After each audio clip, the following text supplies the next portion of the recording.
বর্তমানে কিন্তু reels video থেকে একদম একদম কি বলবো যে পুরো ইনকাম কমিয়ে দিয়েছে।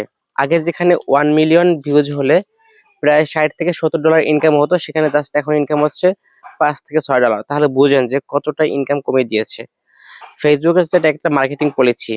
আগে যখন হচ্ছে টিকটকে এবং হচ্ছে ইউটিউব যখন শর্টস চালু করে, তখন তাদের সাথে হচ্ছে মার্কেটের চ্যালেঞ্জ নেওয়ার জন্য তারা হচ্ছে রিলস ভিডিওতে প্রচুর ইনকাম দিত, যাতে সবাই রিলস এর উপর চলে আসে। মানে সবাই হচ্ছে রিলস ভিডিও বানায়, এর কারণে প্রথম প্রথম অবস্থায় রিলস ভিডিও থেকে প্রচুর ইনকাম দিত। এখন বর্তমানে তাদের মার্কেটিং পলিসি চেঞ্জ করেছে। কারণ হচ্ছে কি, আহ এই যে 15 সেকেন্ড বা 5 সেকেন্ড 7 সেকেন্ডের ভিডিও বানায়, এগুলোতে কিন্তু যারা হচ্ছে ফেসবুকে অ্যাড দেয় বা হচ্ছে যারা হচ্ছে অ্যাডভার্টাইজার, তারা কিন্তু অ্যাড প্লেস করতে পারে না, অনেক ধরনের সমস্যা হচ্ছে।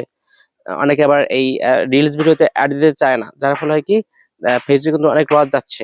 এই কারণে ফেসবুক হয়তোবা তাদের মার্কেটিং পলিসি চেঞ্জ করার জন্য বর্তমানে রিলস ভিডিও থেকে ইনকাম কমিয়ে দিয়েছে।